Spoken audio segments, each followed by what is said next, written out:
Okay, day 2 with the 2-year-old Oldenburg. So far, all we've done is feed him a couple times and lead him across, from his paddock to the round pen here. We didn't really lead him. He doesn't know how to lead yet, but we moved him over here. So, being that this area is brand new to him, I'm just going to encourage him to move his feet a little bit. Again, like we talked about yesterday, that confidence and control thing. I don't want him to be afraid of what I'm asking him to do here, so I'm just gonna politely ask him to move around and check this whole area out.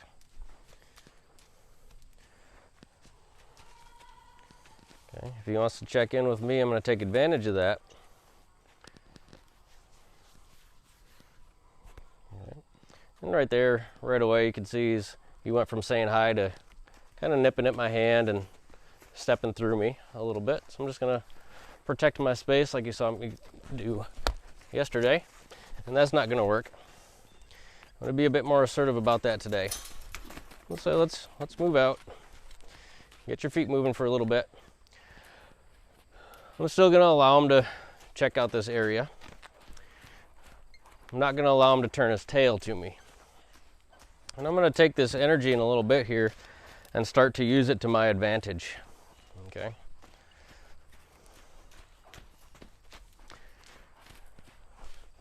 So here I'm going to start to introduce him to a bit of a rein position. So you'll see me start to take his hindquarters away from him using the rein. Just little bits at a time. There they go. I'll guide him off this other way. I'm going to control his nose first, just like you guys saw me do yesterday. The reason I control his nose is so I can control his front end. I'm going to send him forward. Let's move out with some energy here. Again, you're not going to see me use this training stick that assertively. I'm just going to encourage him. He doesn't really know what to do with it. He's not afraid of it. So that tells me he hasn't seen him before. Or if he has seen him before, I mean, they did a good job of not scaring him. So that's really nice for me to see. Just move your feet, continue to...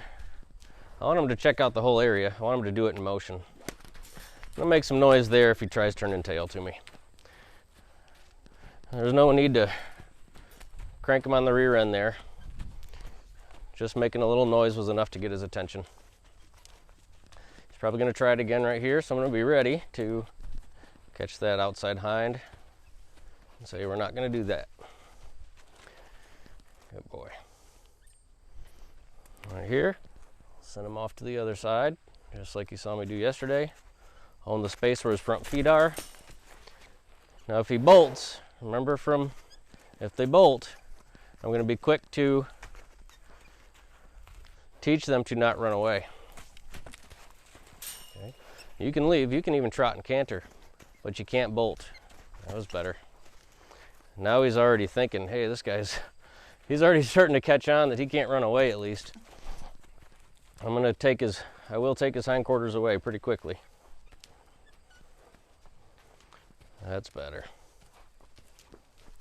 So like I'd mentioned, I'm going to take advantage of that energy as we continue to go and start to shape that up into some different things. Right here I'm just controlling his nose. Controlling the nose. I'm going to surprise him a little bit. There we go. Ask him to come forward off of that feel. Okay. Right there, you're just seeing some opposition. It's actually a reflex. They don't go the opposite way that you ask them to because they're trying to be bad. It's a built-in reflex. It's called opposition reflex. And what horses do when they feel like they can't escape pressure is they push into it. And what that does is it shakes the predator. Okay, so it's built right into their DNA. They're supposed to do that. And if you can understand why they do these things, it can help you to not become so frustrated.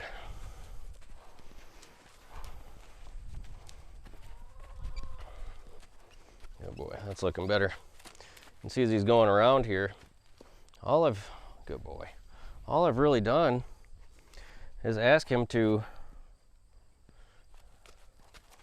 I mean, really, to break it down real simple, all I've asked him to do so far is to go forward a little bit, to move his front end or keep his shoulders out of my space. And then I've controlled his hindquarters a little bit. So right there, just a little touch on the rein, I'm already able to start getting his outside hind to step out a little bit and his inside hind to step under. And it's starting to shape up super, super lightly. As he figures this out, he's gonna dance around and get excited some more, of course. Okay, he's on this, there he goes, good boy. Now right here, instead of sending him straight forward, I'm gonna actually own his space and say, can you move your nose over? And I'm ready for him to go up in that front end because he gets really light there, as we've already seen. I'm just gonna keep saying, can you tip your nose over? And then can you follow it with that outside front? That was good. All right, we'll bring him off the panel here. Can you tip your nose over? Connect that to your inside front. That's my space. Good. And on the same side, can I take that outside hind away? There we go. I'm very, very active in this yielding process, especially when it comes to the hindquarters. Good. Step that nose over, please. And step that inside front over. Good. Step that. Up's not going to work. Step the nose over. Up's not going to work. We need to shut that down. Step that nose over.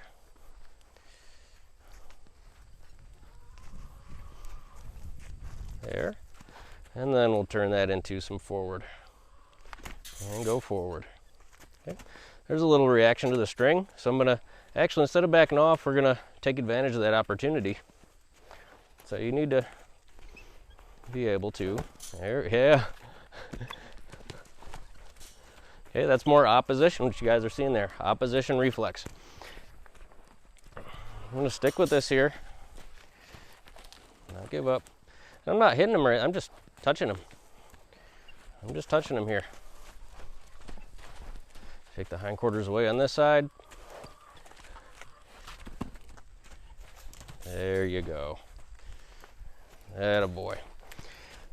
So we're seeing a lot of opposition reflex come out there. Okay. So it's opposition reflex, pushing against pressure. And it's also something touching his back leg, and that's his escape, his flight mechanism right there, his back leg. So they can get pretty protective of those back legs. So I'm going to try the same thing again. Sweep forward, sweep forward.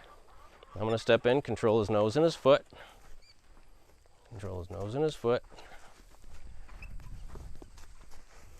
When I say nose, I'm actually looking for that, there, for that front left foot to step over.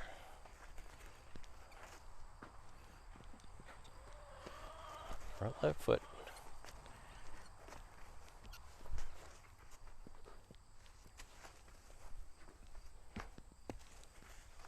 There it goes.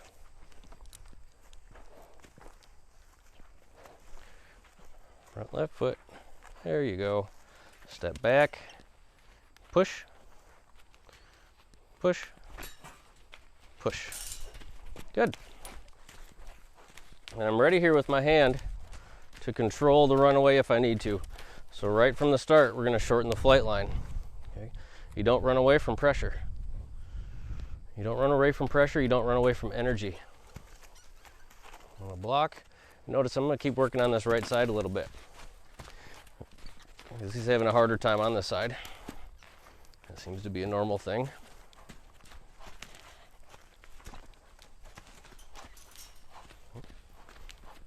Since he tends to go up really easily, I'm going to spend a lot of time working on his hindquarters to keep him loose, freed up.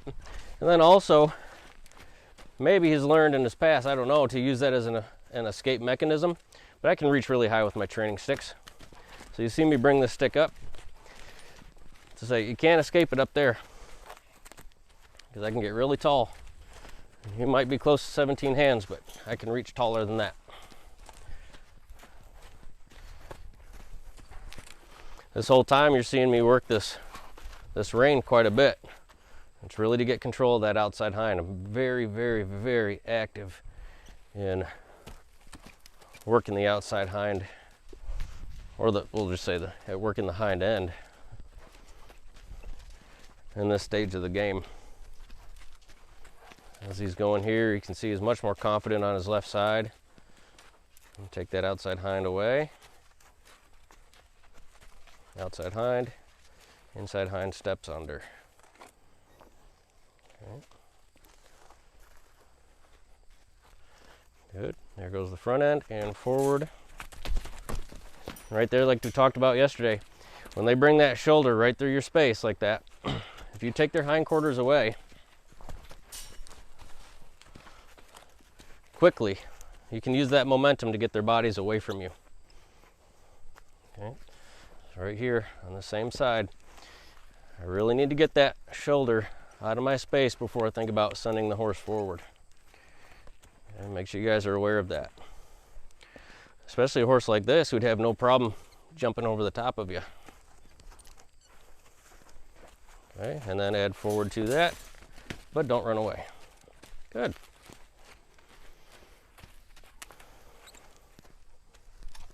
Okay, right away here, just because of how he stopped defensively, heavy on that inside shoulder towards me. See, that's a defensive posture he's in. When they point the tip of their shoulder at you, what they're able to do, the reason that's a defensive posture, it's good to know what you're looking at. What they're able to do is tip their nose away from you to protect their face. Then they can blast that shoulder right into you and then hit you with the ribs in their hip and then run away. That's a defensive posture. That's why you see me so often saying, actually, move your nose and your shoulder over. Get those away from me. And then go forward. Good boy. That's better. I'd rather make friends with them side to side, especially if they're likely to go up right in your face, which we know he is. And especially, yeah, there he wants to go to the left again. Especially if they'd have no problem running over the top of you. Control that outside hind. Control the nose. Connect the nose to his inside front. Inside front, here's his left front. There we go. Good. Now he's getting the idea. Good. Okay. Now what you're starting to see me do, what's happening there is he's coming to a stop. No, I'm not going to have you go through there actually. He's coming to a stop and I'm activating, there's no answer, when I'm activating my rein to take his hindquarters away, okay, which is great.